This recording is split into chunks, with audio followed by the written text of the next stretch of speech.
Mieux de toi, manager, philosophe. On sait où on va, mais on ne sait pas où on va s'arrêter.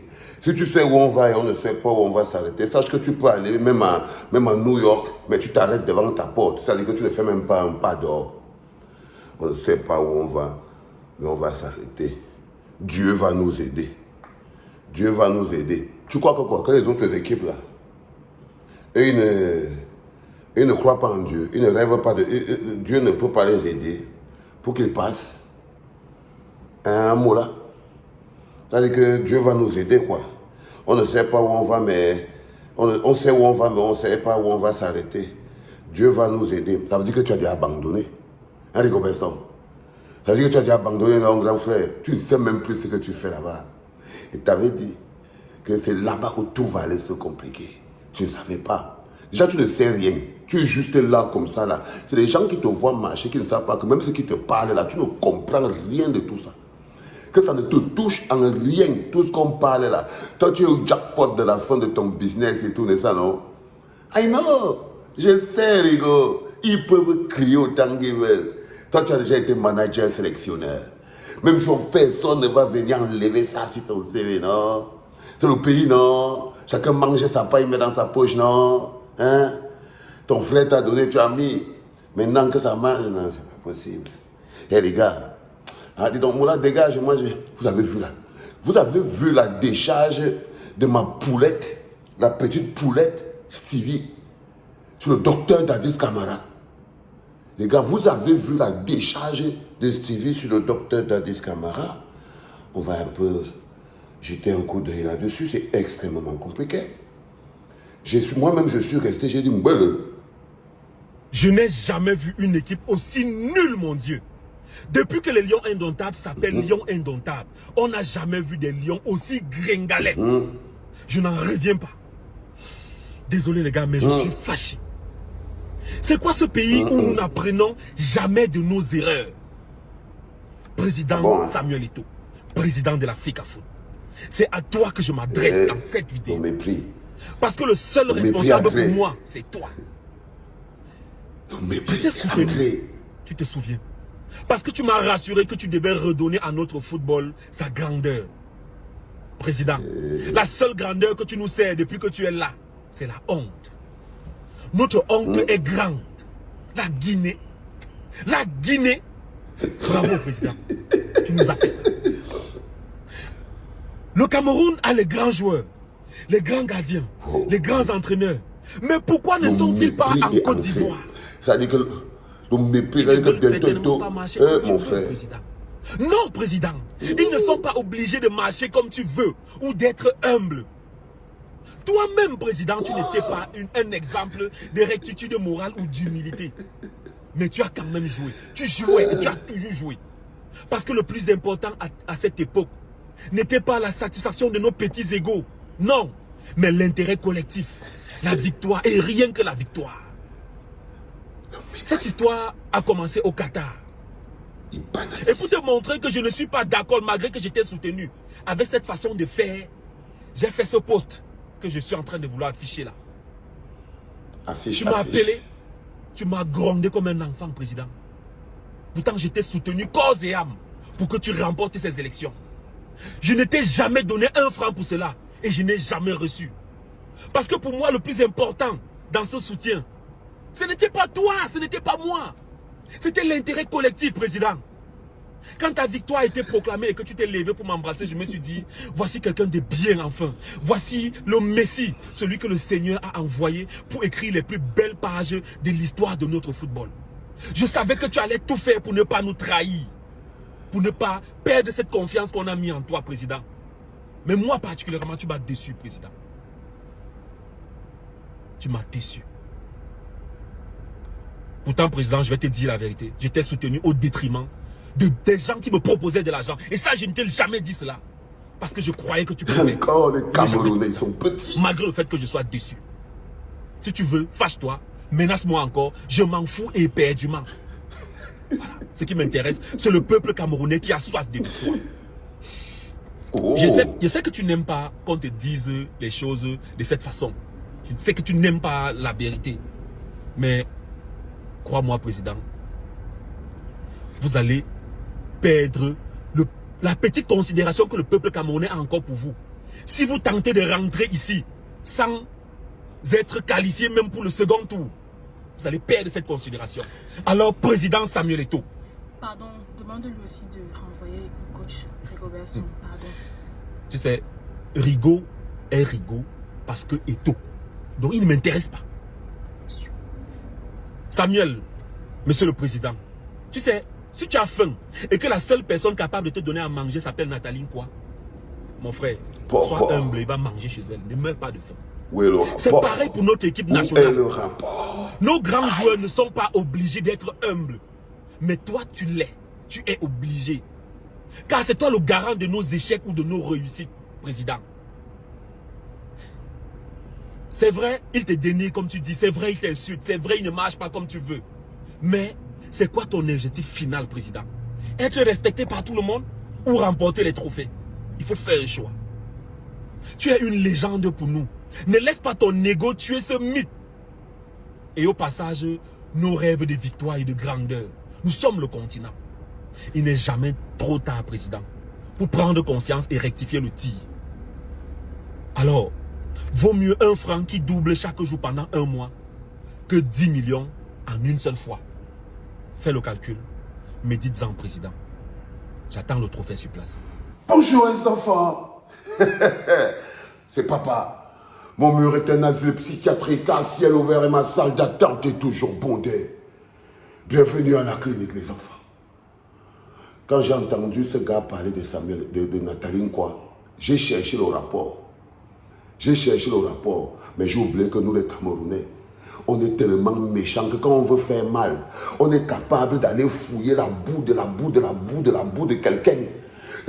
Là, quand vous voyez dans cette vidéo de Steve Wefa, vous allez découvrir le côté méchant, sale, haineux du Camerounais. C'est-à-dire que le gars qui... Et surtout quand il dit il veut prétendre être en train de défendre le Cameroun. Ça, c'est le partenaire et le complice de Samuel Eto'o. Ce bonhomme que vous voyez, Steve Wefa. Ils étaient en amour. Ils s'embrassaient, les bisous sur la bouche. Tu me masses mon dos, je te masse ton dos. Tu me masses mes boubous, je te masse mes boubous. Ils étaient tous sur mon dos. Lui, Steve Wefa, était sur mon dos. Oh, tu es jaloux d'Eto'o, tu n'es rien, aigri, jaloux, méchant. J'ai dit à mon frère Samuel que Samuel, les hommes grands ne marchent pas avec la petitesse. Qu'est-ce que tu fais avec les enfants là? Mais tu voulais tellement ma tête, Samuel Eto'o. Tu voulais tellement ma tête que tu étais prêt à t'associer avec n'importe quel crabe. Tu voulais tellement ma tête que tu étais prêt à t'associer avec n'importe quel crabe. Voyez, ce bonhomme que vous voyez là, ils étaient black. Là, pour montrer d'abord à Samuel Eto'o qu'il veut l'humilier, il attaque sur son côté personnel, familial, humain. Il pose le dossier Nathalie Nkwa sur la table. Ça, c'est l'entrée en matière du Camerounais. C'est-à-dire qu'il est dur, il est sale, son cœur est sec. Son cœur est sec. Et là, il se cache derrière un prétexte. Il dit que c'est pour la victoire des Lions indomptables.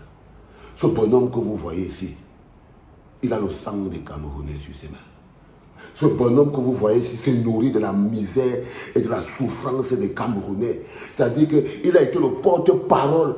Il a été le porte-parole pour noyer la misère des Camerounais. Ce bonhomme disait souvent que parfois quand les Camerounais sont en train de lutter, quand on est en bancolo comme ça, les enfants sont morts, les Camerounais sont en train de pleurer, le gouvernement ne fait rien. Il programme un buzz. Il avait dit avec sa bouche.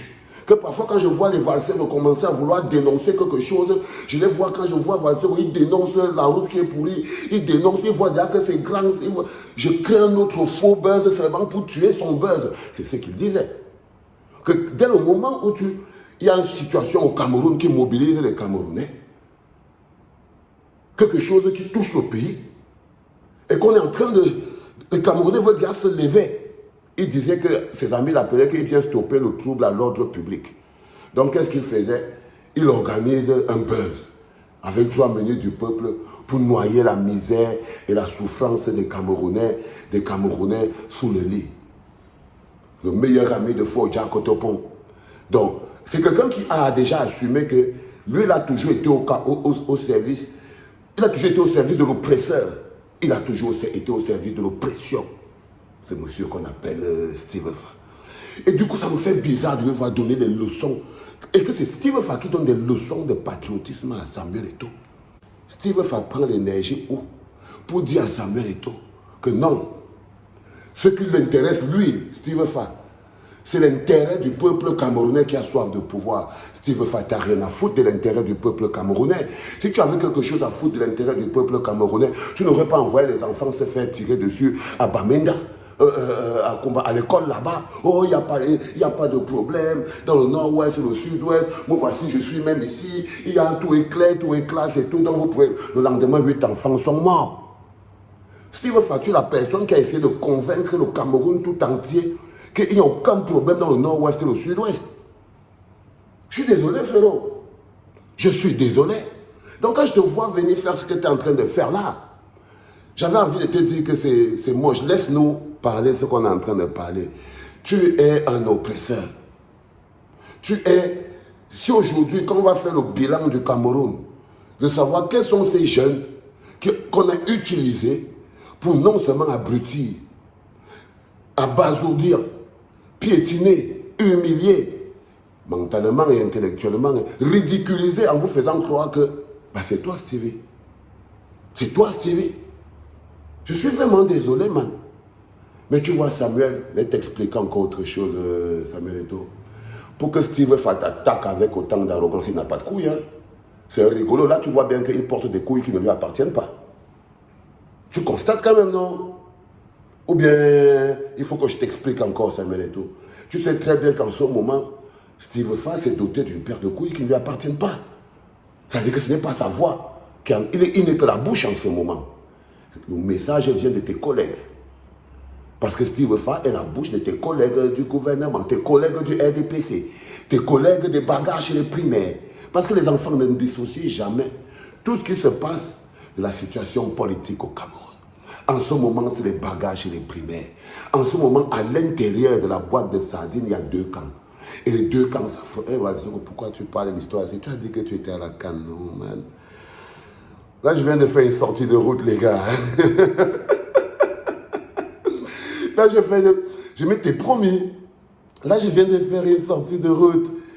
Oh là là là là là là là. Mais ça se joint. Ça se joint. Donc, ce n'est pas vraiment une sortie de route. Parce que, comme je vous ai dit, Samuel Eto'o, il est dans les deux. Il est dans le Kangongo. Oui. Donc, quand tu vois Steve Fa comme ça, tu ne sais pas, il est forcément dans un camp. Je croyais qu'il serait peut-être du Kangongo, mais quand je vois l'attaque qu'il a sur Samuel Eto'o, il est peut-être du camp Vondoyolo. Parce que quand il voit l'attaque qu'il a sur quelqu'un qui est du Kango, ça veut dire que lui du camp Vondoyolo, il a été missionné. Il a été missionné pour venir débouchonner. C'est le camp Frambia. Hein, Steve Fa, tu es du camp Frambia. Tu es de l'équipe du Petit Mbia. Tu es de l'équipe du Petit Mbia, Stevie. Parce que là, quand tu attaques un gars de l'équipe FC Task Force, parce que ça, c'est Task Force qui a attaqué. Là, vous voyez, là, la Task Force a pris un bazooka de la part de FC Ligne 94, avec la Faniente. Avec la Faniente. Vous voyez, les enfants, la vérité, quoi qu'il fasse, finit par nous rattraper. N'oubliez jamais, l'intérêt supérieur du Cameroun et du peuple camerounais est au-delà de la Starmania. Les petites personnes ne seront jamais de grandes personnes, même si vous les posez sur un échafaudage de milliards de dollars. Une petite personne dans sa tête ne sera jamais une grande personne, même si tu poses cette personne sur l'échafaudage du milliard. Je ne dis pas que Steve Fa ne doit pas dire ce qu'il veut. J'ai même envie de dire à Samuel que tu mérites bien ce qui t'arrive. Mais comme je vous le dis toujours, this guy is my boy. Ce gars, c'est mon pote. Et parfois, ça me fait mal. J'ai encore plus mal quand je vois la situation dans laquelle il est. Mais je ne peux rien pour lui. Il y a longtemps que je l'ai prévenu.